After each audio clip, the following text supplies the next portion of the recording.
Здравейте, аз съм Краси Марков и в това ревю ще разгледаме Sigma 1018 DC-DN Contemporary на постоянна бленда от 2.8 за R системата на Canon.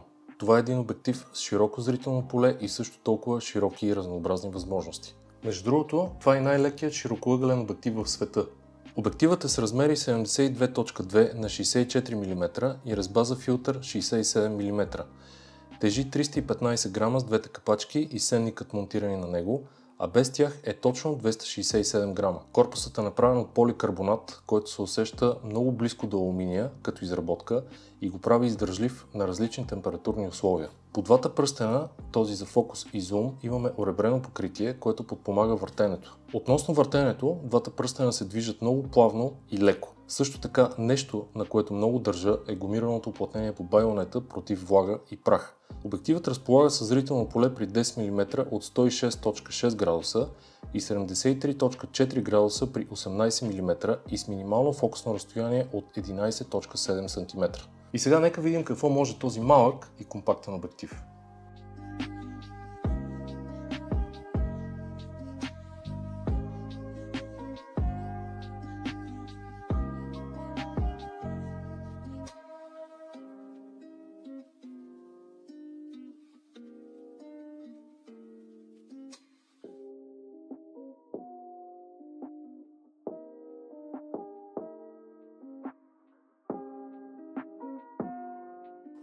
Относно видеото, от Sigma са се погрижили да минимизират фокус брифтинга, а в следващите кадри виждате как работи автофокусът при 10 и 18 мм, като умишлено го тествах през друг обект, за да проверя колко точно прехвърля и насочва от един обект на друг. Честно казано, имах известни опасения дали ще може да се използва с гимбал, предвид факта, че при 10 мм вътрешното тяло излиза леко напред и това може да разбалансира гимбала, но всъщност вижте тези кадри.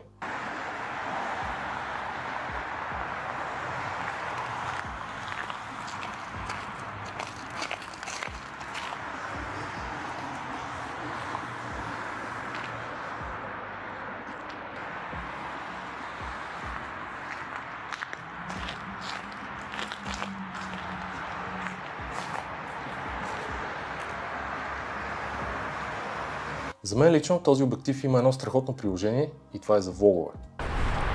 Да, перфектният обектив за влогове. Ето, при 10 мм, когато целта е да се обхване повече от зрителното поле, за да се разкрие повече от картината. И при 18 мм, когато целта е да падне фокуса върху обекта, който говори, за да се чувства по-близко някакси до зрителите, до камерата. Перфектният обектив. Преди да направя заключението, само една вметка. От сайта на Sigma може да си изтеглите последната версия с апдейт на фърмуера за този обектив, в която от Sigma са се погрижили да подобрят работата на автофокуса при зум, при видео. Като недостатъци, може би бих споменал липсата на стабилизация, но до някаква степен това изобщо не е недостатък. Първо, защото това е за сметка на лекото тегло, което има обектива. И второ, ако използвате камера, както е да кажем Canon R7, която има вградена стабилизация на тялото, това ще компенсира липсата на стабилизация в обектива. Заключение.